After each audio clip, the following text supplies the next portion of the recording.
An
Hello.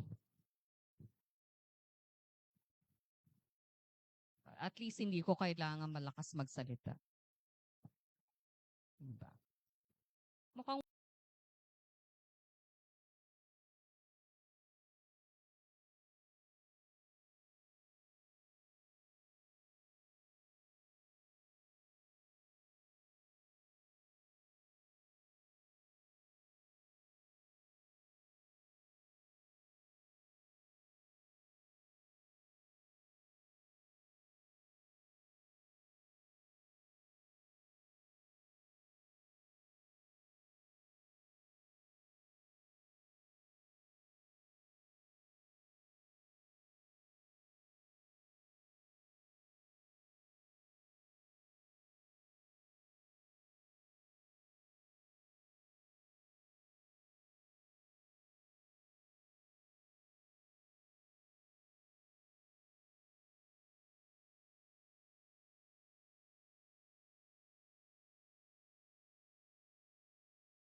Consider this scenario. You find a wallet filled with money. Do you keep it, or do you bring it to your local police station? This situation might be easy to solve, but researchers often face more complex ethical dilemmas. In addition to knowing what research is, it's also important to ask what good research is. Is it only empirical, reproducible, and valid, or should it also be ethical? Ethics are moral principles that guide how we determine right and wrong, whereas laws are codified rules people must follow to maintain social order. Ethics are the norms of conduct people should follow to promote ideal human character and behavior. By following ethical guidelines, we act in a way that is good instead of bad. We use ethical principles every day without realizing it, when returning a lost wallet or taking responsibility for a mistake instead of blaming someone else. In academia, plagiarism, cheating, and fabrication of information are examples of unethical behavior. Ethical standards are not universally agreed upon, leading to different answers to the same problem. The entire research process relies on ethics, from what we decide to study and how research is conducted to how participants are treated and how contributions are cited. Ethics are even important when examining the sources of funding. Even though ethical standards can vary by region, discipline, or institution, there are common themes that determine what makes research ethical. Being honest, transparent, and respecting confidentiality and intellectual property are some examples. Different organizations often have their own codes of ethics. For example, the World Economic Forum Young Scientists community lists 7 key principles for achieving ethical research. Who decides what is ethical and what is unethical? Conduct people should follow to In promote academia ideal and human industry, character and ethics behavior. committees are By responsible following for ethical reviewing guidelines, we act in a way that is good instead of bad. research We use proposals, ethical monitoring their principles every day implementation, without and realizing following it. up on their When results. returning a lost Committees wallet have the or authority taking to approve, responsibility for a reject, mistake instead of halt, blaming or someone modify else. studies if they In determine the academia, research to be plagiarism, unethical. cheating, These and committees consist of fabrication of people from information different are backgrounds, examples of scientists unethical and behavior. non-scientists alike, Ethical to offer standards different are perspectives not on universally ethics. agreed upon, There are leading different to types of different committees answers to depending the on same whom or problem. what is The involved in the entire study. research process relies Committees on make ethics. ethical From decisions what we based on decide to certain study principles. and how For research is research with conducted, human to how subjects, participants the are treated, and Institutional how Review Board contributions are uses the cited. Belmont Report as the Ethics are even foundation for its important when decisions. examining The the sources Belmont of Report, funding. created Even in though ethical standards 1974, can vary lists by 3 region, key discipline, principles: or respect for institution, there are persons, common beneficence, themes that determine and justice. what makes research By putting the ethical. principles of Being the Belmont honest, Report into transparent, action, and the respecting Institutional Review confidentiality Board and considers intellectual informed property consent are to some make sure examples. participants Different understand what they are asked to do organizations for the often have study, their own codes of evaluates the ethics. potential risks For compared to example, the the potential World benefits, Economic Forum and judges Young that the selection Scientists of participants community is lists fair, 7 with key special principles protections for for vulnerable achieving ethical populations. research. While there are ethical guidelines Who in place, decides what is unethical ethical research and can what is still happen in unethical? any discipline. In academia and industry, The Piltdown ethics Man, committees are one of the most responsible famous for frauds in reviewing research archaeology, proposals, was accepted as the monitoring their missing implementation, evolutionary and link following between up on apes their and early results. humans for Committees have decades. the authority to However, approve, the remains were reject, actually from 2 halt, known or species, modify filed studies and if they stained determine to the look like a research new to one. be unethical. These This committees consist of dishonesty people from discredited different accurate backgrounds, findings of early scientists human and remains in non-scientists Asia and alike, Africa, to offer delaying the different process perspectives of on ethics. understanding human history. There are different types of committees. Another depending example, on the who Tuskegee or what experiment, is was involved in the designed to study the effects of syphilis in black men Committees without make their ethical informed decisions consent. based on certain Even after principles. penicillin For became a research known with cure human for the subjects, disease, the researchers did Institutional not Review provide Board adequate uses the treatment to their Belmont Report as the participants, foundation who for eventually its died decisions. or The experienced Belmont severe Report, long-term created in health problems as a result of 1974, syphilis. lists 3 key Finally, the principles: MONSTER study respect was for conducted at persons, the University of beneficence, Iowa and to find a justice. cause or By cure putting the for stuttering. principles of the Belmont 22 Report orphan into children action, who were the unaware that they were Institutional Review participants Board in this considers study were informed given either consent to positive make sure speech therapy, participants which included understand praise, what they are asked to do reassurance, for the and study, encouragement, evaluates or the negative potential speech risks therapy, compared to which the included potential belittlement benefits, and immediate and judges that the criticism. selection Some of the children participants who is received fair, negative with special speech therapy protections for retained vulnerable populations. While there are ethical guidelines in place, unethical research can still happen in any discipline.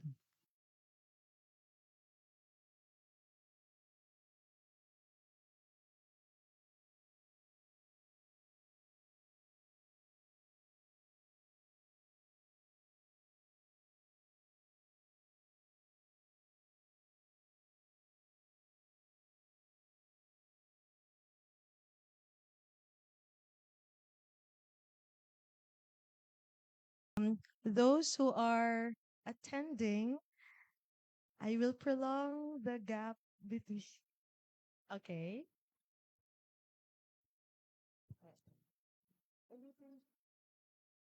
Mic check. Mic Chek. Wala. Yes. Hello. Okay. Sige po.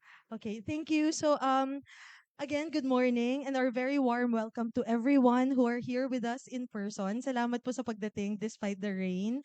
And those who are attending the event virtually, since we are simultaneously broadcasting this through Facebook Live and through Zoom. So for anyone who wants to disseminate as well this activity after this activity, you can still view this afterwards since this is recorded. So this is the fifth episode of the monthly ethics seminar series, or what we call MES, of the University of the Philippines Diliman Research Ethics Board. We also dub this as Etika Inan at Etika Alaman. This public service information drive is a mainstay activity of the UPD REB, happening every second Thursday of each month. It intends to present lectures about the responsible and ethical conduct of research, most especially those involving human participants. Discussions are varied and relevant to the current and very diverse research and scholarly needs of UP Diliman and other academic institutions, mindful of the requirement to always be up to date with the latest ethical approaches and standards in the conduct of research. It is designed to be informal and conversational, hence the idea of exchanging insights over lunch. I am Gretchen, the coordinator of the UP Diliman REB and your moderator for today's discussion.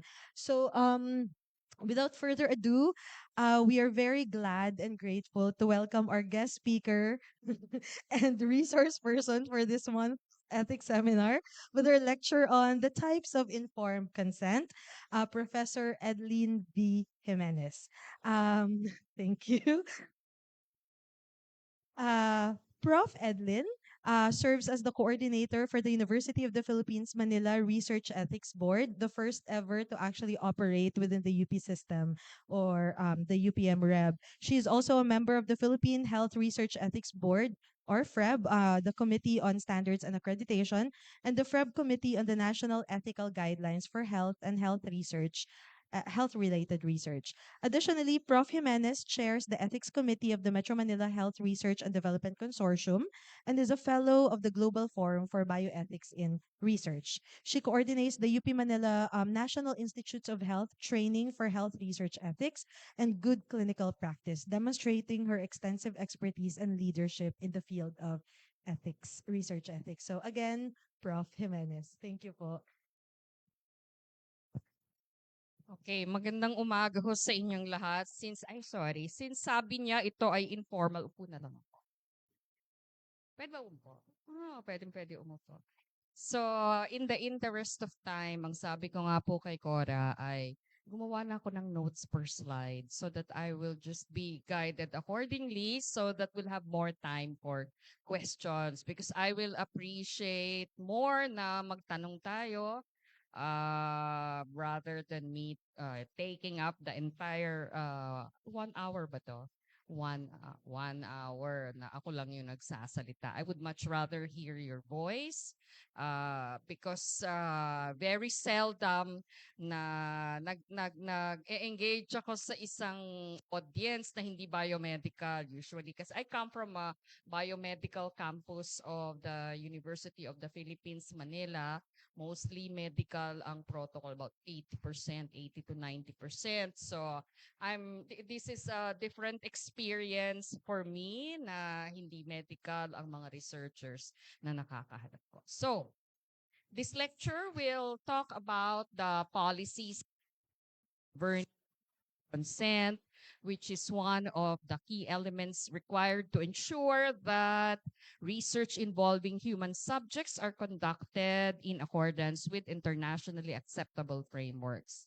By and large, the regulatory requirements for informed consent has been structured and standardized mostly in biomedical research.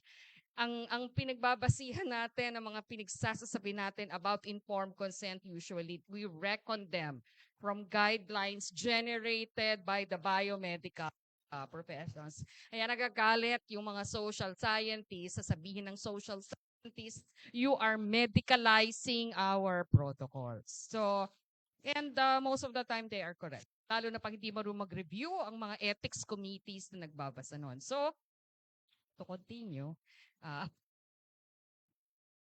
okay, so we reckon them well, most of these guidelines come from clinical biomedical research. However, other types of research such as social science research activities also require evidence of voluntary, free, and informed consent of those who contribute their time, insights, effort, and data for use of researchers, though the actual form or the actual content may differ.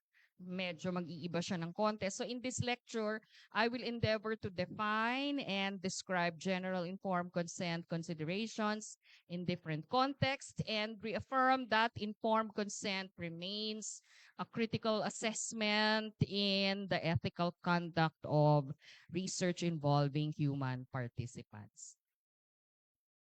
So unahin ko po yung biomedical research kasi dito tayo kumuha ng structure eh. Just to introduce, if you have questions, you can just ask me later. So ang ating mga reference guidelines, as usual, nandyan si Declaration of Helsinki, ICH-GCP for clinical trials.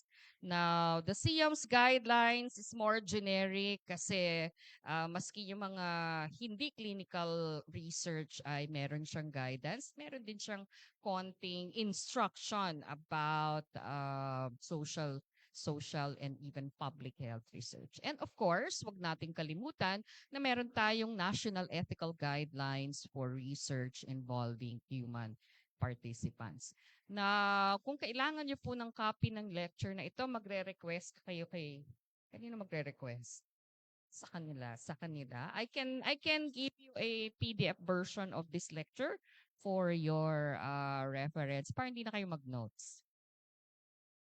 So unahin po natin ang biomedical research, and for this we will use the ICH-GCP definition, which says that informed consent is a process by which a subject voluntarily confirms his or her willingness to participate in a particular clinical trial. So clinical trial ang kanyang kino-cover after having been informed of all aspects of the trial relevant to the subject's decision to participate. So you will see here some keywords that are necessary for consent. Sorry. Katulad ng voluntariness, process, absence of coercion. Ito yung mga importanteng prinsipyo we try to emphasize and maintain when it comes to consent. And if it's an ICH-GCP type of, meaning clinical trial siya, it will need to be signed, dated by both the researcher and the subject or participant. Pagka kasi hindi siya ICH-GCP type of trial, may mga uri ng research na sasabihin mo na hindi pipirma, i-waive mo ang pagpirma ng isang participant kasi may mga studies na natatakot silang ma-identify bilang participants, natatakot silang ma-stigmatize, natatakot silang ma-associate sa study mo. Sabihin na natin ganun. I have personally encountered subjects like that. May mga naging research subjects ako dati na abortees. Nagpa-abort sila, ayaw nilang pumirma ng consent form kasi sabi daw nila sa ospital, may mini-maintain daw na black book yung ospital at isasubmit daw ang pangalan nila at hindi sila makakapag-abroad. So, may mga ganung uring subjects na hindi yun pipirma ng consent and perhaps it's to their best interest na hindi mo na lang sila papirmahin kasi ayaw nilang ma-identify. Now, going back to ICH-GCP, there are 20 items that are checked in clinical type of consent, clinical research type of consent. At makikita naman natin dito, ito yung mga hanapin talaga may sentence that this involves research. Dapat may purpose. Lahat ng treatments and probability for random assignment, gamot, procedures, and responsibilities, subjects, experimental aspects, ano yung risks, ano yung benefits, ano yung alternatives. Kasi dapat sabihin mo, hindi mo kailangang sumali dito kasi gagamutin ka naman at itong eksperimento na to ay may ibang gamot na pwedeng ibigay sa'yo. Compensation, prorated payments, meaning tuwing pumupunta ka, magkano yung makukuha mo. Anticipated expenses, voluntary participation, monitoring by sponsors, IRBs, and regulators, confidentiality. The person to contact in the study pagka merong reklamo, person to contact in the ethics committee pagka may grievance, potential termination, pwede kang tanggalin sa isang study, ilan ang sumasali at gaano katagal kang sasali. So makikita natin, yung 20 items na nire-require ng ICH-GCP, most of the time, it can translate into 30 pages of narrative text. Ang feedback because we conduct focus group discussions with subjects from time to time as part of mga iba naming initiatives on patient education, ayaw yan ng mga pasyente. Sabi nung representative ng patient groups, hindi ko po ito babasahin. Gusto ko may summary na 1 page lang. Sabi ko, bakit? Sabi niya, kasi ang gusto ko lang malaman ano ba mangyayari sa akin pag sumali ako dyan. I don't need most of the information. Kaya lang, sino ba nagre-require na to? Hindi yung regulator. Hindi ba payag yung mga regulators of the world na hindi mo yan isusulat? So, ang nangyayari kapag clinical trial, yung mga bakuna ng COVID, ang mga informed consent nun, aabutin niya ng 20 to 30 pages. At sinabi ng mga, tuwing may FGD na involving patients, sabi niya, ayaw namin yung basahin. We're not interested in majority of the information na nandyan. We just want to know how much ang ibabayad nyo sa akin. Kasi 2.5 per visit yun eh. Magkano? Aalagaan niyo ba ako? At anong mangyayari sa akin? Mamamatay ba ako? Sabi ang kanilang sinasabi. So we're trying to initiate some patient educational activities para ma-improve natin further. Kasi nga at the moment, yung regulator ang nagre-require nito at gagawin niya ng mga nagtatrial dahil syempre gusto nilang ma-market yung gamot nila. At sino bang piniplease ng mga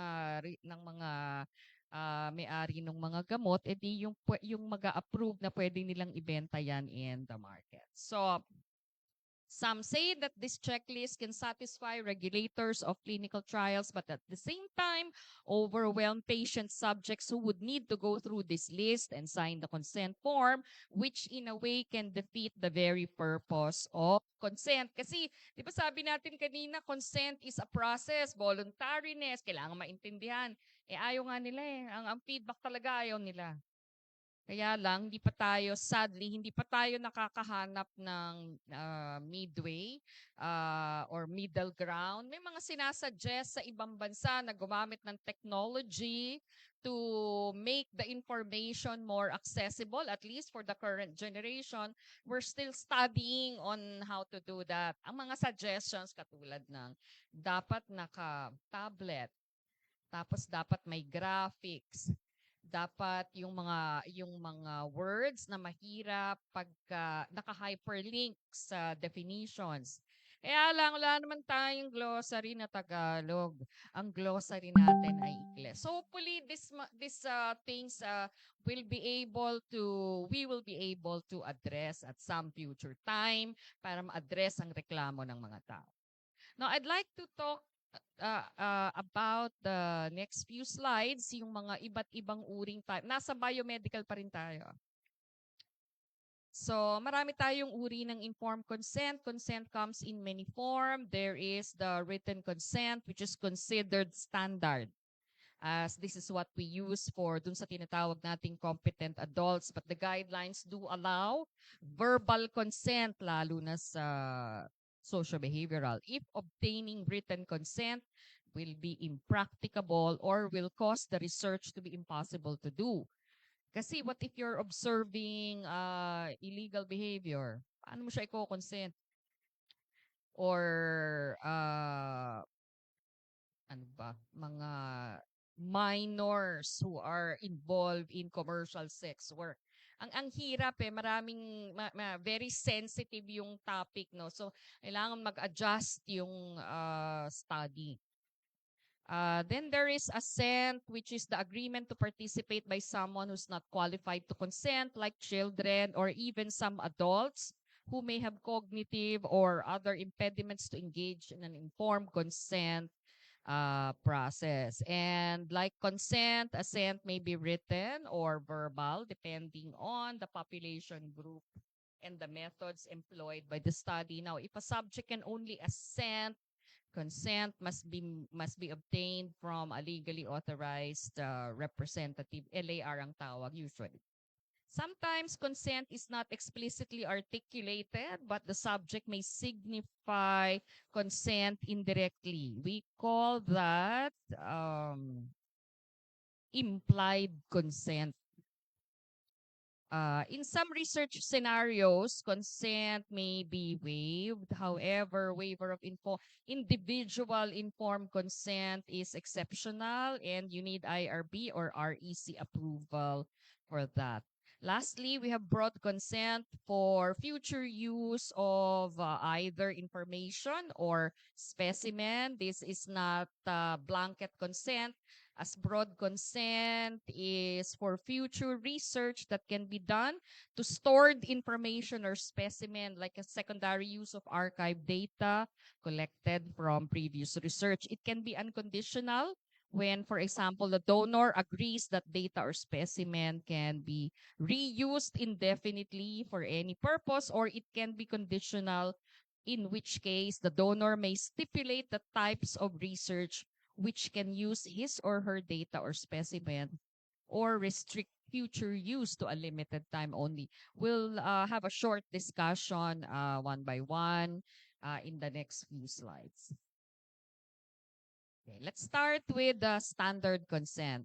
Standard written consent is used when the subject population involves a competent adult who is typically literate, nakakabasa, nakakasulat, grade 6 level, not vulnerable, and able and comfortable to sign the informed consent form. In this case, the administration of consent uses a written text-based medium. The standard written consent has the following standard content: details about the project, such as title and research site, where the study will be done, information about the study, including a laymanized explanation of the objectives of the study. I emphasize laymanized here because copying the objectives directly from the research proposal is not only inefficient, it may just alienate the participant appreciation of the study or of the research. The expected commitments or responsibilities from the researchers, the risks, the subjects, the risk and benefits, which you also need to laymanize kasi di nila naiintindihan yung lalo na yung yung mga abstract na benefit to society, di nila gets yun. Mas naiintindihan nila kapag ka benefit sa kanila. And so dapat yung study mo ay meron kang mabigay na benefit sa kanila, kahit man lang education or communal assistance. Kasi yung mga contribution to science, naku, wala silang pakialam doon. Hindi nila yan masyadong na-appreciate. Oops. The privacy and confidentiality, the future use as we discussed it, Compensation, if you will pay them any form of token that will be given kasi dapat naka-itemize yon, and researcher information, sabi nga po natin, sinong kukontakin pag meron silang issue, and ethics committee information as well. So pag meron silang complaint ay pwede nilang puntahan. Alright. Now, according to the national guidelines, the legal age to consent is 18, which is defined by law as the age of majority. So when someone under the legal age to consent will be recruited as a subject, the most commonly sought consent is that from the parent or the guardian, and we usually call it legally authorized representative in the national guideline before any assent process or form is administered to the child. The designation of the LAR or legally authorized representative follows the family code rule on succession, and immediately this would be the parent. However, sometimes instead of one parent only, the ethics committee can require two parents to sign if the risk of the study is high and no direct benefit accrues to the child. So kung masyado mataas ang risk and wala masyadong benefit, baka i-require may discretion yung ethics committee na mag-require ng both parents to sign. Pero usually po, isang parent lang ang hinihingi. If parents are not available, kunyari abroad or wala sila, the next in line are grandparents followed by siblings over 20 years old. Now, these relatives are present. Actual custodian is also acceptable. May mga ethics committee po na humihingi ng affidavit from the actual custodian, lalo na kung hindi siya kamag-anak. Since there is no document validating their relationship to the child, which may be very critical kung treatment study, or kunyari, bibigyan mo siya ng bakuna, bibigyan mo ng experiment ng bakuna sa COVID na bibigay mo sa isang bata. Ano yun? Medyo mataas ang risk nun. Alright. Now, nabanggit natin yung assent. Yung LAR po ang nagpipirma ng consent form, pero pagka in this kind of situation, we need to respect yung pagpayag din nung hindi makakonsent. Kasi imagine mo kung ikaw may 5 kang anak, isasali mo yung 5 anak mo sa trial ng bakuna. Bawat isang anak, babayaran nyo ng 2,500 kada bisita dun sa clinic kung saan ina-administer ang bakuna. Makakikita ka ng 10,000 a month kung 4 sila, di ba? So to sort of address that potential conflict of interest, nagre-require tayo ng assent process kapag ka ang bata ay of a certain age. But let's define assent. Let's define assent first. Assent is agreement to participate in research given by a minor or pwede namang adult pero no capacity to consent. Kunyari, meron siyang psychological impediment to consent or comatose. Hindi makaka-consent. So, minsan, pag gigising siya, may sensorium, pwede mo siyang tanungin, pero hindi makakakonsent. Assent is not a legal requirement. Hindi po yan legal requirement. It's an ethical requirement, and it's part of the framework we have for responsible conduct of research. And it is believed by many people that taking part in the assent process can help children or minors feel more in control and engage in a particular research. Nandito pa rin tayo sa biomedical. Kailangan kong i-emphasize yun from time to time. Kasi once we move to social research, medyo nag-iiba, medyo nagiging nebulous ang consideration. Kasi iba ang consideration sa socio-behavioral research. All right. Now, all elements of a written informed consent document, in a verbal consent, consent and assent, as we have defined, we say they are usually written, but in some instances, they can be verbal or oral. And in the case of verbal consent or assent, all elements required from the written form are technically demandable, but the documentation, meaning signature, is considered waived. An oral script is reviewed and approved by the ethics committee in place of the written form to convey key information to subjects that are important to their participation in the study. For example, a statement that says participation is considered voluntary must be included in the verbal script. Overall, verbal consent and assent must only be proposed if all requirements pertaining to the waiver have been met, justified, and provided to the Ethics Committee for review and consideration. The verbal or oral script is commonly proposed to inform children or study populations of a lower age, maturity, and psychological state. In this case, you can require a third-party witness to be present to attest to the accuracy and appropriateness of the information conveyed to the child subject. Now, one example of a non-child assent is potential assent is when you engage older persons, which recognizes the vulnerability inherent in the elderly. Our national guidelines differentiate vulnerability across 3 brackets of older persons: the young, the middle, and the old. Maraming mga, kasi ang age group nito 60 to 69. 70 to 79 at 80 and older, at ang prinsipyo ng national guidelines ay habang tumatanda ka, ang vulnerability mo pwedeng umakyat. Dami nag-o-object dito kasi ang tawag doon, ageism. Sasabihin nila, 60 na tayo, 'di ba? O sasabihin mo ba na vulnerable? Ako malapit na ako siguro. When I reach 60 ba, vulnerable ako, wala sigurong maniniwala doon.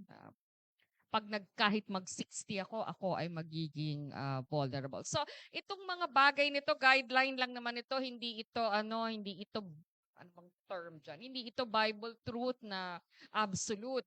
Kailangan mo siyang tingnan from the perspective of the actual research protocol itself. At what the national guidelines remind us is to look at cognitive, psychiatric, and functional issues that may affect consent.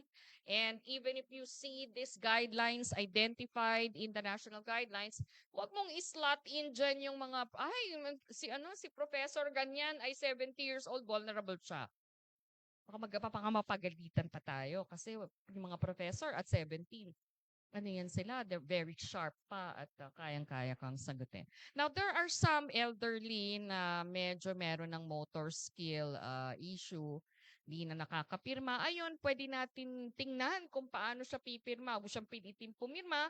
Kung meron siyang motor skills issue, pwede naman tumanggap tayo ng something like thumb mark, and that is acceptable. Now, yung mga bata naman po, ito. Oops, sorry. Teka. Sa akin yan. Okay. Oo. Kasi tinanggalan ko to ng tinanggalan ko ng voice. Ito po yung brackets natin for assent. Tandaan lang natin sila. Hindi rin yan written in stone kasi depende yan sa protocol mo. So, our youngest age of assent is 7 years old. Although hindi yan written assent. Verbal ang 7 to under 12. We start the written assent at 12 years old. And at 15, pwede nang mag-co-sign sa informed consent ng magulang. Maglalagay ka lang ng pipirmahan niya. And as I mentioned, pwedeng pareho silang pumirma. Now, more and more, dun sa ibang bansa, marami silang mga research na ginagawa how to make the assent process more efficient for minors. Now, this is an example. Ang ginagawa nila, ang kanilang example dito, gumawa sila ng study on how effective is a comic book type of assent when you engage children. So, sa Brazil ito ginawa. Ang tawag niya ay comic book assent. Now, in this example, the procedures, they tried testing, engaging engaging children in a parang hypothetical study. These are children, yung mga nirecruit nila are actual children na nirecruit sa isang malaking study sa Brazil. Tapos gumawa sila ng hypothetical study na in-engage nila yung mga bata to check na kung effective ba talaga, pwede ba silang ma-engage effectively kung gagamit ka ng drawing or comics. So the procedures were presented in the form of illustration showing each task being performed by a child, including a child sitting on a wheelchair. Kasi itong study na to is, yung hypothetical study is about the use of games para matulungan yung motor skill rehabilitation ng isang batang merong disability.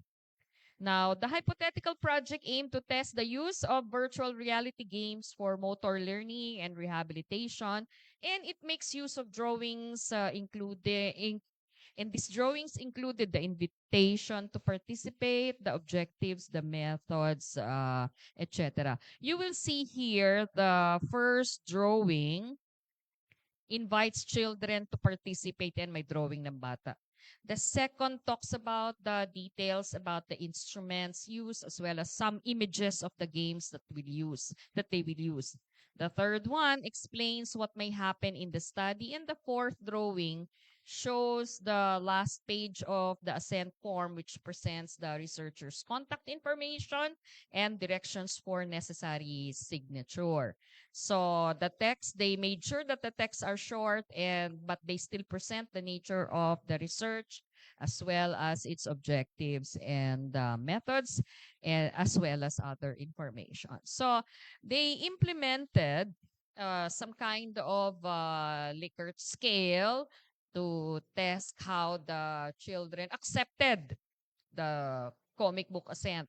So a sample of 20 children between the ages of 7 and 12 who were part of an actual bigger study were recruited to this type of Likert scale-based questionnaire to focus on understanding of verbal and visual information.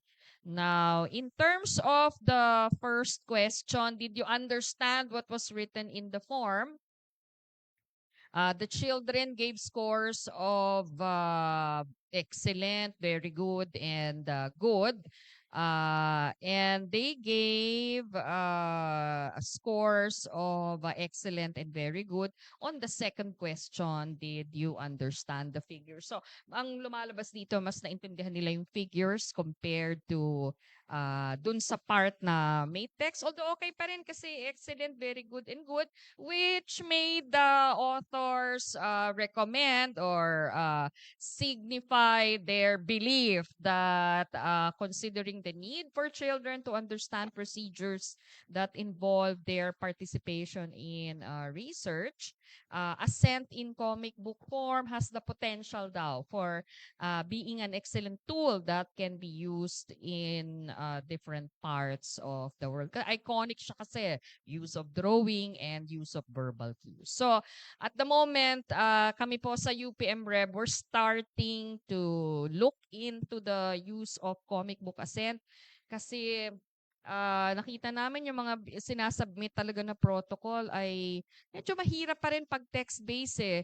Kasi minsan 12 years old na yung bata, hindi mo alam kung ano ang kanyang reading skill to the point na naiintindihan mo ba to enough para maka-decide ka to participate in the study. I mentioned earlier implied consent. Implied meaning hindi niya talaga sinabi na nag-consent siya. In-imply lang niya by action. So, implied consent means that consent is not explicitly articulated but instead inferred from the action or cooperation of the subject or participant. This is generally approvable for low-risk research and it requires explicit approval from the ethics committee kasi mag-waive ka ng signature. Kapag ka implied ang consent, wini-waive natin ang informed consent documentation or signature. According to the national guidelines, the signature waiver is typically acceptable for studies using a low-risk questionnaire, providing adequate information has been given to the respondent. Isang magandang example siguro ng implied consent, yung mga Google form or online surveys na ipinapakalat natin. Kasi ang prinsipyo natin, pagka pinil out yun ng subject, di nag-consent siya. Kasi kung ayaw niya, bakit niya i-fill out? Diba? Mahirap naman mamilit kung online survey. So, chances are, pag pinil out niya, siya ay pumapayag na sumali dun sa study. So, what we use for online surveys is generally implied consent. Now, meron naman talagang wini-waive yung consent in its entirety, which is actually an exceptional situations. The guidelines allow this provided specific conditions are met and that the ethics committee should approve. Conditions include restriction to archival research using naturalistic observation, provided the study is low risk and anonymity is assured. Now, such waiver sometimes will require debriefing depending on the study. One common example where consent can be waived is the use of medical records. Kasi mahirap naman hagilapin yung mga may-ari ng mga medical records sa ospital, mauubos ang oras ng researcher. And provided hindi naman niya kinokopya ang mga pangalan at wala siyang balak tawag-tawag.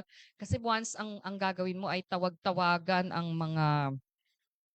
mga pasyente, ibang usapan yon. Hindi tayo makaka-waive ng consent. Pag ang gagawin ng researcher ay lilista lang niya kung ano-ano yung mga nakita niya dun sa sakit, okay lang yon. Nakaka-waive ng consent ang ethics committee. Pero kung tatawagan mo, ay gusto po kitang tawagan, tinatawagan ko kasi lahat ng mga naoperahan ng appendicitis. Ano na yan? Kailangan na yan ng consent. Cannot waive. And then finally, my last section on biomedical is broad consent. This is very common in studies that collect biospecimen. Now, broad consent is consent for a range of future research on stored human information or biospecimen, and it can be unconditional consent from a donor or that his or her information or specimen can be reused indefinitely, or it can be conditional consent, which means that the subject can stipulate what types of research can use the data or specimen, and for how long. The form that I'm showing here is a form provided by the World Health Organization for studies that collect biospecimen. You can see here that the form includes options for consideration of the subject, katulad ng I give permission to be for sample to be stored indefinitely. Pwede naman yun kung papayag siya. I give permission to be stored and used for only a particular study. Or I can allow study about anything. So, ang importante, bigyan mo siya ng option at meron siya dapat opt-out mechanism. Okay. And I would like, before I move away from biomedical, may templates ang which you can get from this website. Meron siyang templates for clinical research, non-clinical studies, ICF for parents, Ascent for children, and sample storage. Now, personally, ayoko pong nagre-recommend ng template kasi ang tendency ng mga tao, tinatamad silang maggawa ng sarili nila. Ang gagawin nila, i-fill in the blanks lang nila yan. And hindi nila i-adjust dun sa peculiarities ng kanyang research. Para sa akin, my personal belief is, kung dinidesign mo ang isang study or research, kailangan mong mag-effort din na i-design yung informed consent na nararapat para dun sa subjects na i-engage mo for the study. Hindi siya one form fits all Kung merong free size na damit, ang informed consent ay walang ganon. Kailangan mo siyang iugma dun sa sino yung researcher, ano yung kanyang konteksto, ano yung konteksto ng subject, etc. Okay. Now, moving on. Sabi ko sa inyo kanina, biomedical actually ang pinakamadaling gawin na ICF kasi napaka-structured niya. Sundan mo lang. Kaya nga meron template eh. Pagdating sa social research, walang template. Kailangan ng talino at oras at effort. Siguro number 1 yung talino. Now, for purposes of non-medical research, mag-move tayo sa ibang definition. I don't know. We're using in our ethics committee the SIAM's definition. Sabi niya, inulit naman niya yung informed consent is a process providing relevant information to a potential participant, ensuring that the person has adequately understood the material facts and has decided or refused to participate without having been subjected to coercion, undue influence, or deception. Kung makikita nyo, parang pareho naman siya dun sa ICHGC. It's just that, makikita mo sa definition na to, meron na siyang parang pogi points na binibigay sa how you are engaging the participant itself. Sabi niya, we are giving value to the principle that individuals capable of giving consent or informed consent have a right to choose freely whether to participate in the study, protecting the individual's freedom of choice and respects individual autonomy. Yung mga philosophical discussions na yan ay wala doon sa ICHGCP. Kasi yung mga doktor hindi yun binibigyan ng mga philosophical. Ang gusto nila ay prescriptive statements. Kaya ang makikita natin siguro yung difference sa definition kanina nung biomedical, lahat ng sentence doon ay prescriptive. Ito, dinidescribe niya kung paano mo ini-engage ang isang subject in a study. So,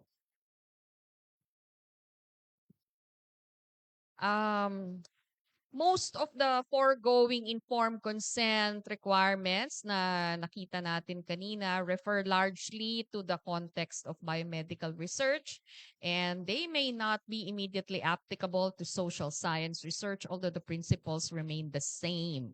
This seeming disparity was tackled in a document. Wala tayong local document na ganito. Merong national guidelines, pero hindi siya specific sa consent. This seeming disparity was tackled in a document called Ethics in Social Science and Humanities, and it covers pati yung mga education published in 2018, which reappropriated all these burdensome requirements into something more practicable, and it's given to us in the form of a checklist. Ano bang sinabi ni European Commission? So, according to this document, sabi niya, scientists must consider whether the methodology they have chosen tallies with their objectives and whether the expected benefits outweigh the potential risks. It must be made clear to prospective participants that they are free to decide whether or not to take part in the study, and whether any data collected about them is included in the analysis. In some rare cases, the anticipated social benefits of research are so significant that certain individual interests carry less relative weight by comparison. So, what is important daw is to ensure that there's still favorable benefit to risk ratio. Ibig sabihin po, mas mataas yung kahit mataas ang risk, dapat mapatunayan niya na mataas ang benefit kesa sa risk. Otherwise, hindi yan dapat ma-approve. Hindi dapat gawin yung study na yan kung ang risk ay mas mataas kesa sa benefit. Bakit? Mahirapan lang yung mga tao.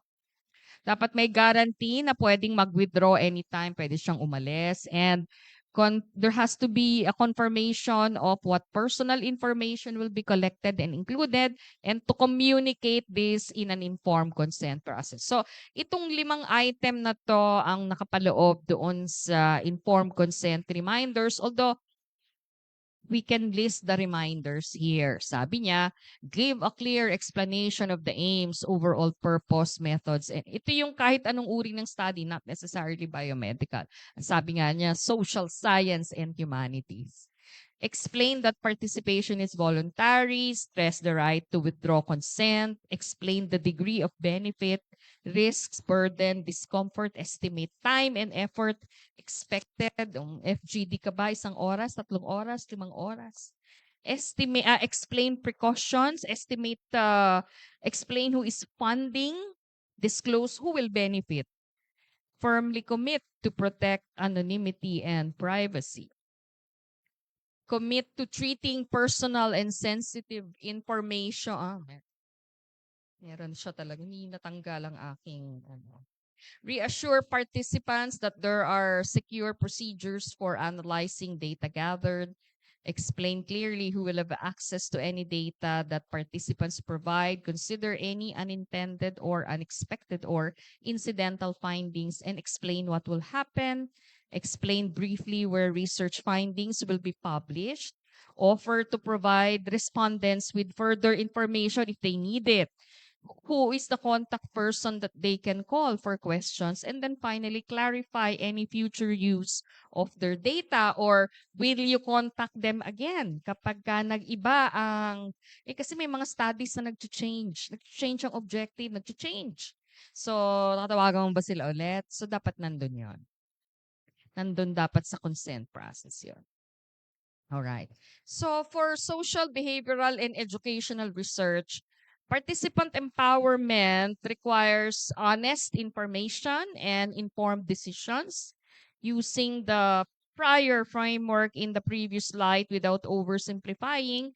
The critical informed consent considerations include a good definition of risks involved in research, then a determination of factors that contribute to these risks, a corresponding mitigation strategy, paano mo siya i-address, and increase the protection from harm and benefit to all participants, all of which are anticipated to contribute to an informed decision-making process overall so that participants can determine his own responsibilities for participation. So, ano ba ang difference nito doon sa nakita nating 20 items ng ICH-GCP? It's more fluid. I mean, merong discretion talaga. May discretion ang researcher kung paano niya ipoprotect. In other words, ako personally, I believe, mas lumalaki ang responsibilidad ng isang socio-behavioral research kasi hindi prescriptive yung gagawin mo. Kailangan mo siya pag-isipan. And it needs, kailangan mo mag-effort sa pag-design ng consent process. All right. Now, moving on to my last part of my presentation, to siguro say that the look and feel of informed consent forms dramatically change from how it was 20 years ago when I started doing ethics committee work. Sometimes the availability of technology can create a shift in facilitating consent engagement. Sometimes extreme necessity creates a greater need to adapt or to adjust. For example, in COVID-19, we relearned tools, and there's a profound change in the way we did our studies and, of course, our informed consent practice. So as recruitment and information dissemination required parallel procedures that can be done remotely, or nauso nga yung Google Form, diba? May nag-emerge at that time, even with yung mga sinasubmit sa amin na protocol, yung tinatawag nating electronic informed consent, and maaring it's here to stay. Okay? Sabi nga nila, necessity is the mother of invention. And I would like to say that COVID-19 gave birth to a wide number of innovations that provided solutions to the limited interaction with people. And one such innovation is e-consent. For example, no, in the US, in the beginning of COVID, yung US FDA released an app. It's called COVID My Studies app na naka-embed na dyan yung informed consent process. Sila lang yung may ganyan. Hindi ko yan nakita dito eh. Not even in the COVID-19 studies that we had here. It was made available by the US FDA in partnership with Harvard, which provided a free platform to assist investigators in remotely and securely obtaining consent. Ito yung sinasabi ko sa inyo na pagka i-click mo lang, mag-hover ka dun sa isang word, may lalabas na isang screen, nandun yung kanyang glossary. Sana makadevelop tayo ng ganun dito which can help our patient. Reklamo talaga yung mga pasyente sa itsura ng text-based informed consent. So the app was made available in various platforms like Apple App Store, Google Play Stores. However, as usual, funding ran out and now you cannot find COVID My Studies anymore. It was deactivated in 2022. Although FDA said they have retained the open source code if anyone is interested to develop it further. So, hingin mo lang sa kanila. Sabi nila. Now, this is the last part of my lecture. There was a study done in 2021 documenting the informed consent challenges and how they were addressed during the pandemic and the lessons that they learned. The study explored experiences of research stakeholders within institutions affiliated with a program called the Clinical and Translational Science Award in the US.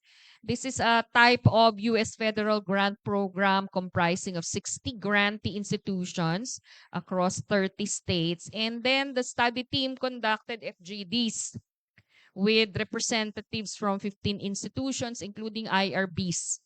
And I think even if this study was conducted in an American setting, therefore culturally different, I think our experience corroborated most of the observations, and I believe we can also benefit from their lessons. So, ito yung kanilang mga nakitang mga innovations, use of e-consent, use of remote consenting, meaning tatawagan mo siguro sa telepono, kausap mo siya, hindi kayo face-to-face. Use of yung parang techniques to engage non-English speaking participants. May mga na-develop silang ganyan. Use of legally authorized representatives, especially nung time na yung COVID ay wala pa tayong bakuna, mamatay yung mga nagkaka-COVID. Naka-lockdown tayo, pati yung mga legally authorized representative nasa bahay, ang pasyente nasa ospital. And then, nagdagdag ng criteria for waiver of signatures and reconsenting kapag ka nagising ang pasyente. Now, I'd like to spend the last 3 slides to share the learnings. So, nagkaroon ng iba't ibang consent modalities. The study was able to itemize various modalities of consent and their relevance during the pandemic. Information continued to be provided using written consent, though in limited number and sometimes supported by multimedia components, especially when used in electronic or remote consent. So more and more investigators or researchers propose the use of tablets and other devices as the medium to convey information and obtain informed consent. So another modality that benefited during that benefited from the creativity of people during pandemic is communication.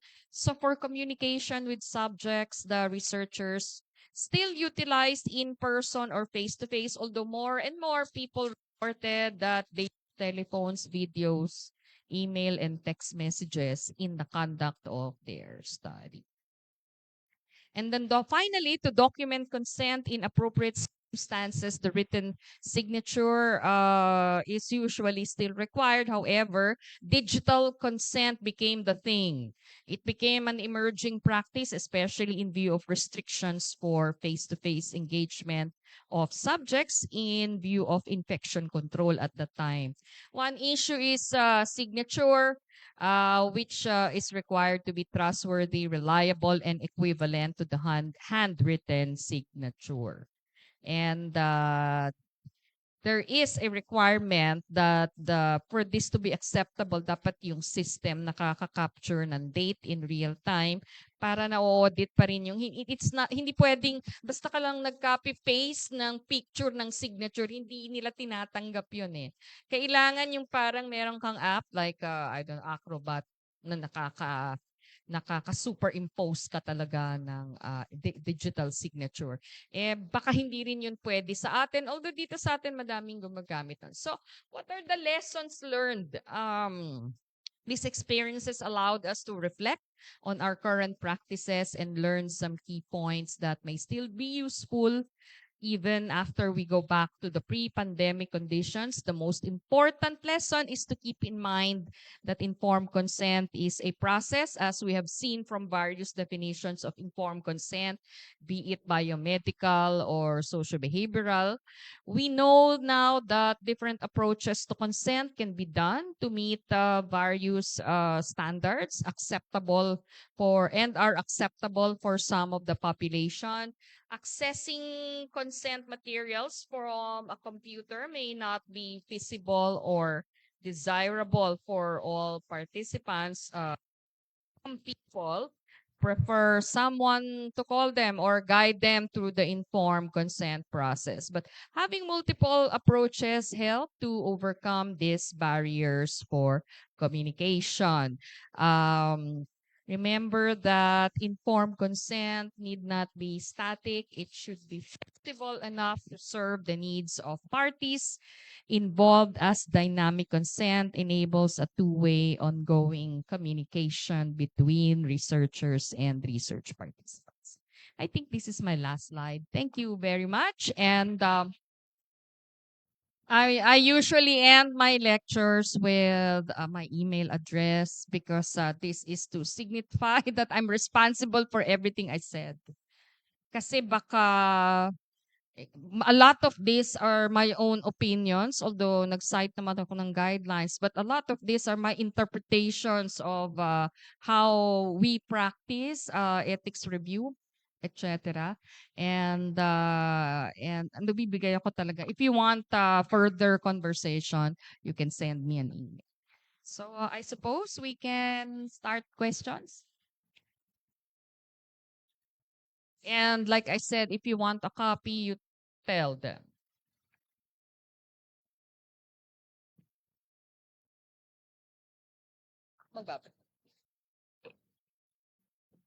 Okay, I'm a PhD student. Okay. Siguro i-post mo, screen, hindi screenshot. Project. You can project the questions. Kasi mahirap yung verbal. Hello. Test. All right. Oh, sign ko na ba? Can I read? I'm a PhD student at the College of Architecture. My proposal was approved last 2023. Saan kaya ibig sabihin ng approve?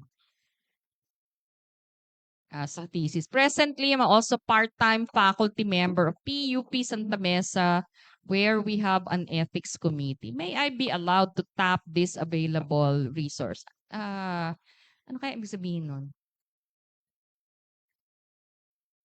May proposal. Saan siya dito siya nag-aaral sa UP Diliman. Ang dapat tanungin dito, yung UP Diliman Research Ethics Board. Ano ba ang inyong requirement? Does the UP Diliman Research Ethics Board require that all students in UP Diliman will be reviewed by the UP Diliman Research Ethics Board? So siguro magbibigay ako ng example. Doon po sa nagtanong, kung nag-aaral ka sa UP Manila, I will say yes. Kasi the student, may responsibility ang institution sa ethical conduct of research ng kanyang estudyante. Bakit? Dala-dala mo yung pangalan ng eskwelahan mo hanggang sa matapos. And in fact, nakashare kayo ng royalty ang tawag dyan, kapag may product yan. Or kahit kahit yung copyright lang, may doon, may share ang university. So, part yan ng institutional responsibility nung iyong university. Ngayon, siguro ang ibig niyan sabihin, wala pa kasing functional na ethics committee. Kunyari, dito sa UP Diliman. So, pwede daw ba siyang magpa-review sa PUP? Tatanungin mo ngayon yung kolehiyo mo kung tatanggapin yon. ano yan eh, walang standard na sagot. You can kung if it will be acceptable to your college. Pero kaya nga kung ikaw ay taga UP Manila, hindi pwede 'yun. Kung estudyante ka sa UP Manila, mandatory 'yon na sa UP Manila ka magpapa-review. Pero since nasa transitional phase tayo sa UP Diliman Research Ethics Board, maybe the UP DREB people who are here can explain.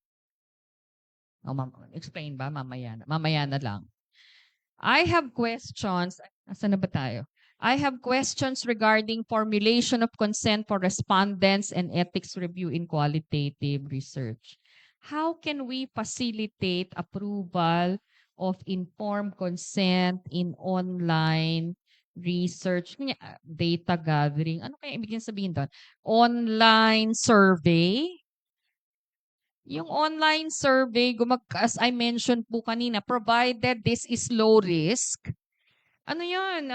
Implied consent lang yun. Ang i-check lang ng ethics committee doon ay hindi coercive yung nakasulat, kunyari.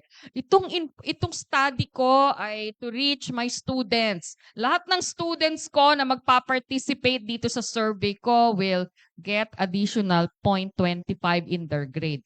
That's coercive. Oh. Dapat walang ganon. Dapat i-maintain mo yung voluntariness. So, pwede. Ano yon? Pero kung high risk, mahirap siguro mag-high risk research in an online mode.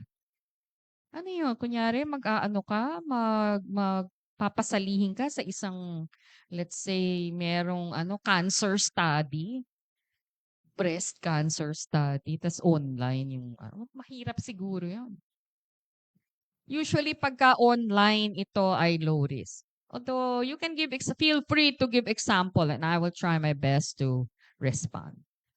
How can the university arrange efficient data gathering within the university, such as forwarding invitations to answer a survey to student emails? Willing ba ang university gawin yun? You have to ask the university kasi it could be ethical na i-course mo sa, let's say, meron kang survey ng mga estudyante para sa mga estudyante. Maaring mas ethical na i-course mo sa registrar's office kasi custodian sila ng email address ng mga tao. Without na pag sila ang nag-send sa mga students, hindi mo malalaman ang mga email address. Hindi na bi-breach yung privacy ng iyong information dito sa mga estudyante dito. So, para sa akin, okay yun kung papayag sila. Papayag ba? Yes. Prof. Edlin, sorry. Baka po, it's better na unahin rin po natin yung questions from the audience. Opo, Meron bang anyone with, sige. mas okay po siguro para mas engaging po for those who attended here. Anyone with a question? Very informal meron ba naman silang siya. question? Ay, sige po, sige, ma'am. Go ahead po. Hello po. Good afternoon. Afternoon naman. I belong to a laboratory here at the NSRI. Tapos we are a culture collection. Ano Parang we collect different microorganisms. Okay po. So, nakakataon po kasi we are also a service laboratory. So, in the process of doing the samples, we may see some interesting isolates coming from the samples, no? So, naalala ko po kasi sinabi niyo yung merong yung specimens po. So, what do you think is an appropriate informed consent that we can probably give our customers just to say that if there are any microorganisms that can be will you parang agree for us to collect any important microorganisms from our samples? Should we do that? Kadalasan yung mga ospital meron ng parang ganyan. May parang broad consent silang ginagawa sa pagpunta ng kanilang mga kliyente, yung mga nagpapa-diagnose, yung mga nagpapa-blood test. Kasi yung mga researchers dun sa ospital, pwede nilang i-reuse yung extra blood for all sorts of to be discarded kasi yung mga biospecimen na yan. Pero minsan nire-reuse nila at hihingan mo lang yung researcher ng justification bakit yon gagawin. Kunyari, pwede mo we come from a resource poor setting at itong mga biospecimen na to will provide us a good opportunity to provide answers to important public health kunyari issues in the Philippines. Gagawa po kayo ng consent dun sa para sa kliyente, tapos bibigyan mo siya ng opt-out. Nandun po sa guideline yon na kailangan may opt-out yung hindi anong terminology, yung hindi yung basta dito ka nagpa-service kasama na agad yung specimen mo. Meron dapat option na sasabihin niya ayoko, wag mo isama yung akin. So opt-out po yun. Kailangan meron way out na hindi mo isasama yung kanya. Lalo na kung yung iyong mga studies ay mangangailangan to relink kasi minsan may mga studies na kailangan alam mo yung clinical profile ng tao para mag-make sense or para magawan mo siya ng tamang analysis. So, pwede naman po. Magagawa ka ng consent na pwede nilang pirmahan. Kaya lang, medyo limitado nga yan kasi hindi mo naman alam kung ano yung saan mo siya gagamitin Yun nga po ang susunod ko sigurong tanong, no? For example, yung organism na yun, magkakaroon siya ng potential commercial application. Kunyari, maganda yung kanya enzyme activity or ano siya, may pathogenic properties. Oo. Kaya nga po importanteng magka-ethics committee dito Kasi pag walang ethics kailangan may magbigay sa iyo ng waiver Kailangan may mapuntahan ka, Dear Ethics Committee. Wala na itong mga pasyente na to, they donated the biospecimen already. Pwede ba kayong magbigay na lang ng waiver of consent provided we are restricting ourselves sa ganitong gamit? Kasi pag walang ethics committee, walang sasagot po nung tanong nyo. Yeah, it's imperative na ang isang research institution na merong biobanks or mga ganyang uri ng research materials ay magkaroon ng Human Research Ethics Committee to protect the owners of the samples, to promote the responsible conduct of research din ng researchers at ma-promote ang responsibilidad ng institution bilang isang sabihin na natin responsible institution. Pero at this point, alam ko nag-e-effort talaga to death si Ma'am Cora na ito ay ma-establish. So sana magkakaroon na tayo eventually. Lagi ko po itong i-share kasi minsan ako yung nakakakuha ng query from journals asking me na meron daw ganitong researcher from UP Diliman na ang sabi wala silang IRB. Hindi daw ba ako IRB? O, sasabihin ko na naman, kasi ibang eskwelahan naman yung UP Diliman. Hindi ako yon. Kasi, ayun, syempre, mag-search nila the journal will search. So, at least kahit man lang dun sa College of Science protocols, meron man lang mapuntahan. Sana, mangampanya kaya kayo. Demand for it. It's a service that must be provided by the university. Kasi nagde-demand yung university ng research Di dapat merong tools at merong protective oversight mechanisms. Hindi naman pwedeng pakabig lagi, diba? Require ka ng require tapos hindi mo yan ma-provide. Ay, bawal ba sabihin yon? Pwede ba yun? UP Manila naman ako. Iba naman chancellor ko Hindi kasi 'di ba, kunyari ano ba 'yan, publish or perish or requirement ng publication. Magbigay ka man lang ng access to electronic databases. Alangan namang magbasa ng physical journal mga tao. Bigayan 'yon. If the university ang kung gusto ng UP na sumikat at maging number, ang number ng UP ngayon? Sa Asia siguro. Pero in the world, baka number na. Ewan, hindi ko alam. Hindi ako mag-comment. Gusto mo na bida ka, 'di ba? Dapat meron ka dapat tools to assist your researchers. Any other question? Sa all. Hi, ma'am. I'll ask as a teacher na more than ano po, researcher. Ayan, in light of social media po kasi may project, for example, usually yung students na ito, science communication sa STS class. Kasi parang tingin nila yun yung best way to communicate the science or the topic. They ask people to be in the video, parang ganyan. Ang tingin ko nga po ay, of course, going through research before, kailangan may consent, ganyan. Do we need to require students as well or it's implied also? For example, for projects like that na may in-interview sila, for example, sa vlog, ganyan. Research ba yun, ma'am?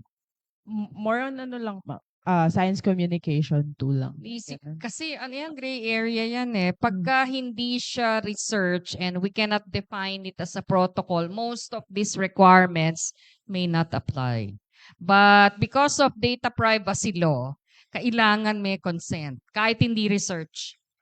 Because of data privacy law, kung magre-release ka ng video or picture ng isang tao that can potentially identify them, kailangan mo ng consent kahit hindi yan research. So, pwedeng exempt from review because it's not research, pero hindi exempt from consent because we have a data privacy law. So, yung mga ganyan po, sa tingin ko hindi po yan research kasi wala yung protocol na pwedeng i-review. But since gagamit ng personally identifiable information, in view of our requirements for data privacy, kailangan nyo pong kumuha ng consent. Kailangan nilang kumuha ng consent. So, dapat yung mga estudyante above 18 din siguro. Above 18 sila. Siguro naman. Kasi may mga nakikita akong mga protocol, mga ano pa, high school yung mga nagsasubmit. O wala pang 18. Hindi nga yun pwedeng pumirma ng consent form. Let alone administer consent.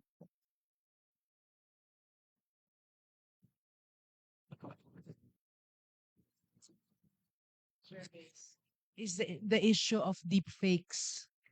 So you may be doing interviews, sasabihin mo there's consent and then there's a picture of the person there, but it's really not a real person that was there. So I don't know how that will be managed. I mean, on a forensic level, on an ethics level. Ibang issue yan. Kasi panloloko talaga yan, diba? Kung deepfake.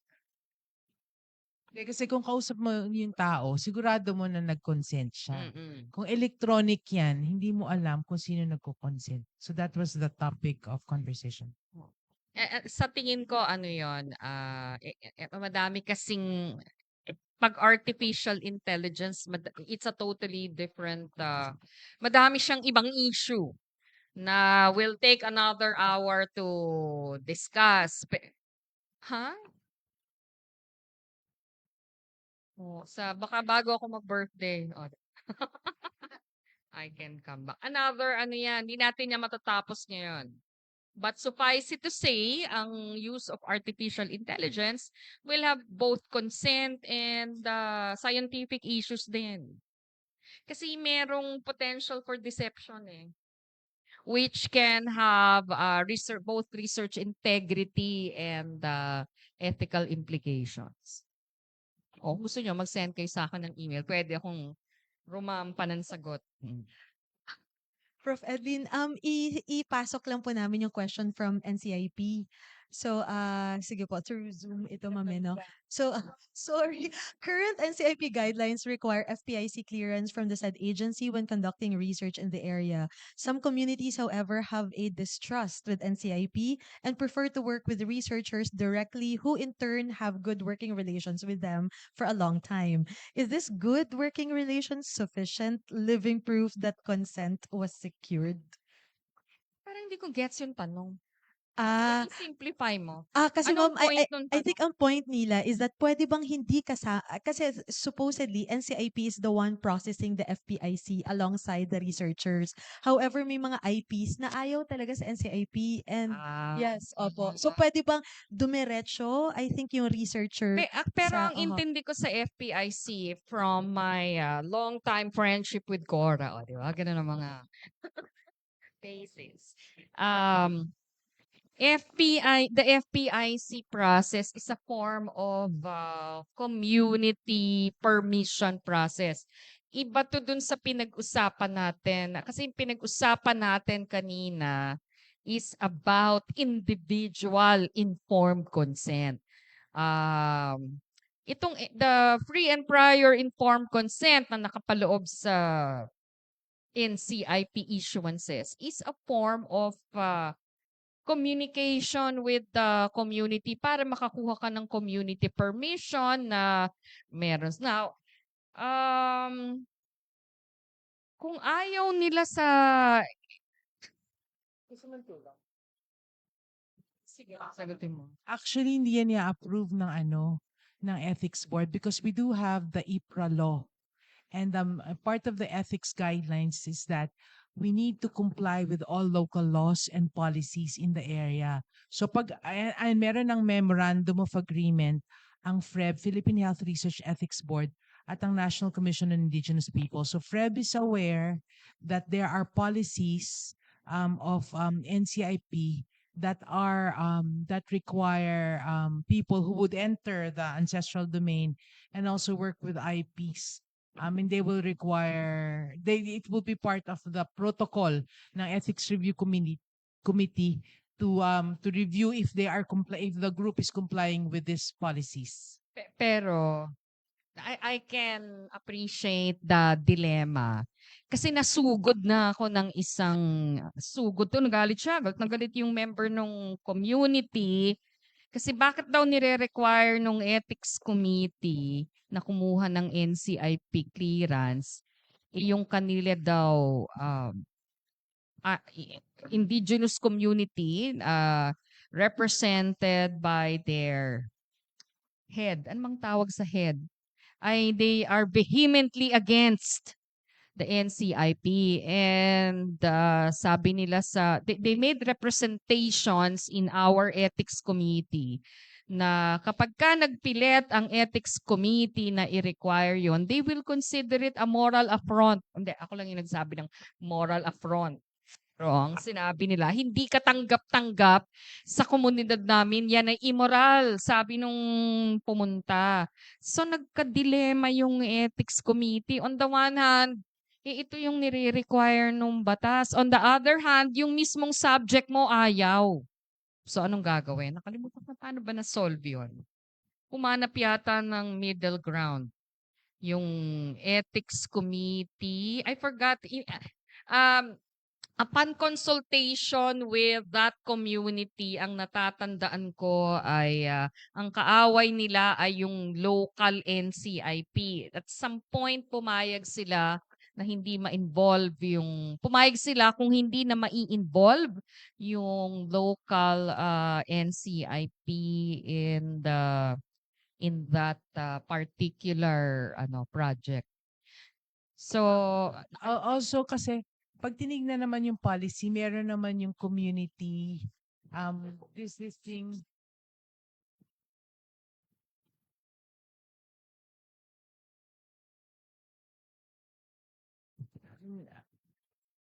I think just to answer that particular question, may iba't ibang level of participation ng NCIP. So kung meron yung community itself requests the research, it goes through a different pipeline. So if for example, So for example, ang medyo may hidwaan lang which happens is halimbawa the local sa provincial kasi may regional, may provincial, may central. So kung halimbawa may hidwaan dun sa local, baka pwedeng itap yung sa regional or sa central tapos magkaroon lang ng resolution o sige paano ba gagawin ito. So yun ang nakikita ko kasi syempre merong hindi mo siguro may iwasan yon. There will be instances na may- magkaaway talaga sila. And I witnessed it personally. Kasi nasa office ako nung I had to spend the whole morning listening to the complaint na hindi nyo to dapat nire-require. Kasi kagalit namin yan. We don't think na mapoprotektahan kami by their participation. Yun yung sinabi ng community. Which also must be respected. Which must be respected kasi sila yung subject ng study eh. Pwede mo ba silang pilitin? Parang torture yon. Kung pipilitin mo sila to be subsumed by the authority na sa tingin nila ay hindi pinoprotektahan ang kanilang karapatan. So kailangan nga, I guess just to answer that question, we need a middle ground. It doesn't justify a researcher na dahil ganyan, hindi mo susundin ng batas. But then what Oo. are ways to be able to comply and find the middle ground? At importante talaga na may gagawa nun. So ulitin ko na naman, sana may ethics committee na pwede kang utusan na humanap ng or pag-aralan kung ano yung pwedeng ma-offer. Kasi may makaka-encounter ka talaga ng mga ganyang dilema. Minsan walang immediate na sagot.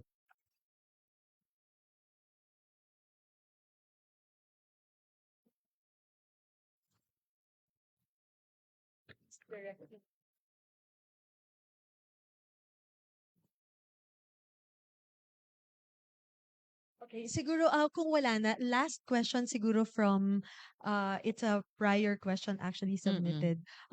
So, is it required to have actually common po na tanong ito? Is it required to have compensations? I participated in several survey or studies that do not give compensation. Wala, sasabihin mo lang, I'm not giving compensation. Willing ka pa bang sumali?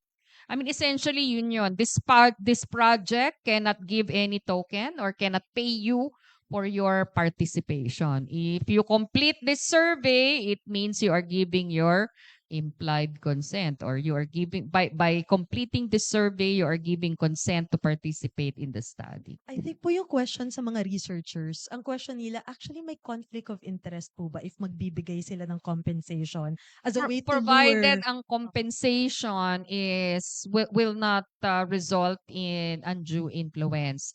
Kunyari, dati merong derma study na ano yun maski ako na undue influence ako kasi sabi niya may iinumin ka tapos after 6 months mo siyang iinumin, magkakaroon ka ng flawless skin. On top of that, tuwing pupunta ka sa clinic, this is like 10 years ago babayaran ka ng 5,000 pesos. Sabi ko nga, maski ako gusto ko nang sumali dyan kasi meron akong 5,000 which was a lot 10 years ago tapos magkakaroon ako ng flawless skin. So, as long as ang compensation will not result in undue influence, kunyari ang nire-recruit mo ay sabihin na nating anong tawag doon? Yung minimum wage work. Magkano bang minimum wage? 600. Depende sa region, 600 ma'am. siguro. Iba-iba Kunyari siya. NCR, 600. Tapos bibigyan mo siya ng 700 or 900 or 1,000.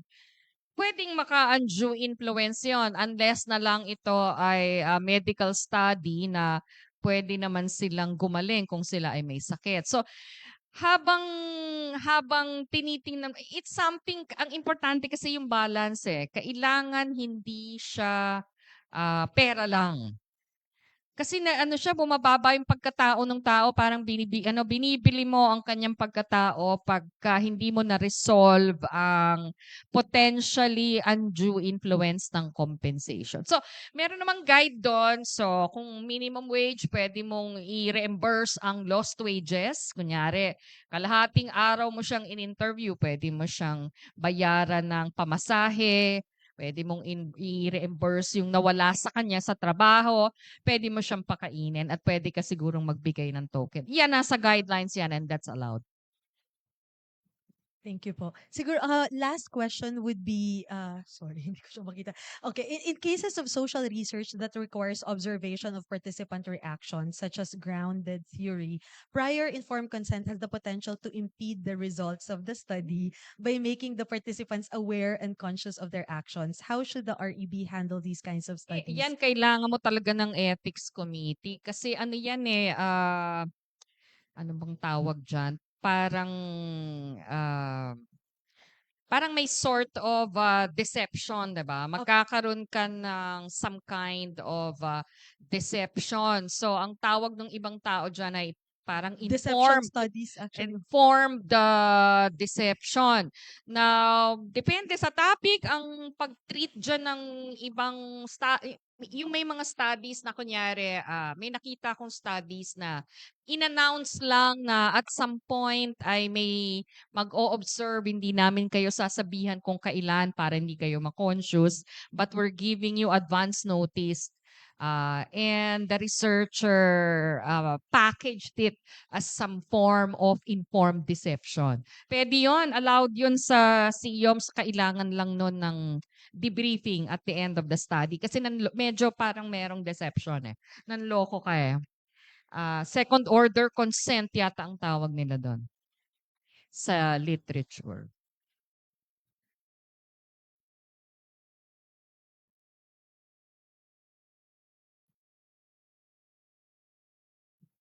Kaya nga, so kailangan may debriefing. Kailangan mo munang i-validate sa kanila na ito yung iyong may nakita kong study ang in-infiltrate niya parang mga commercial sex workers use of female condom.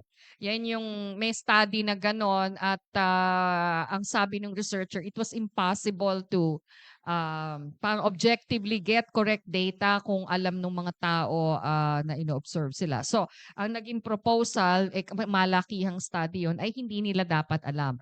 Kaya lang, nagalit yung mga sex workers at sabi nila, what would have been ethical was binigyan sila ng advance notice. Okay lang sa kanila na hindi nila alam kung sino, hindi nila alam kung kailan.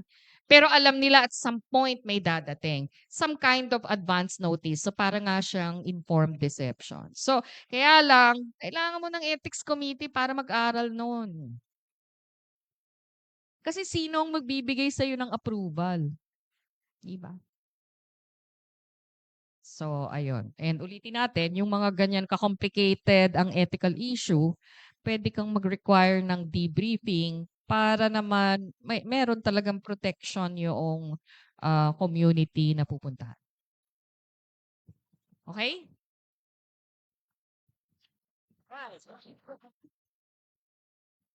Salamat po, Prof. Edlin. We've also noted yung mga questions po sa Zoom. Tapos, kung pwede po i-email na lang po namin. Apo.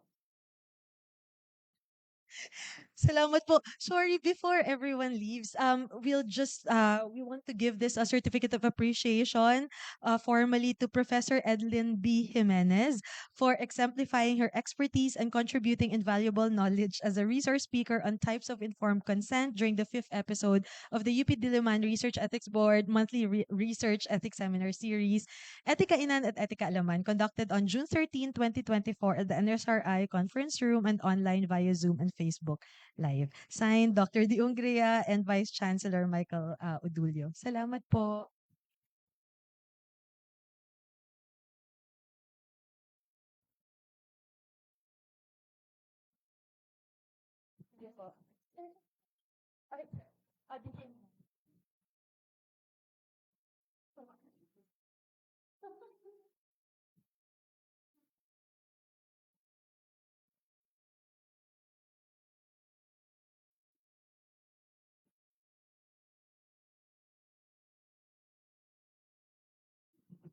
Salamat po sa pag-attend. Maraming salamat.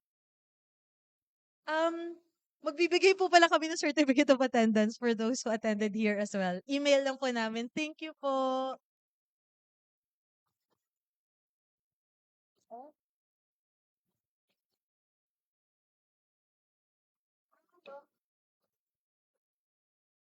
Sige po. For the next one, which will be on July. Oo, tama. Wala po kaming monthly ethics seminar this July, month of July. So, in lieu of that, magkakaroon po ng, sorry, medyo restricted po ito in terms of yung sa certificates, pero we can find a way para mapanood po siya ng lahat. So, meron pong National Institute of Health na training on the responsible conduct of research from July 1 to 3, whole day po ito. So, we will do live streaming here at NSRI as well for those who are interested. So, salamat po.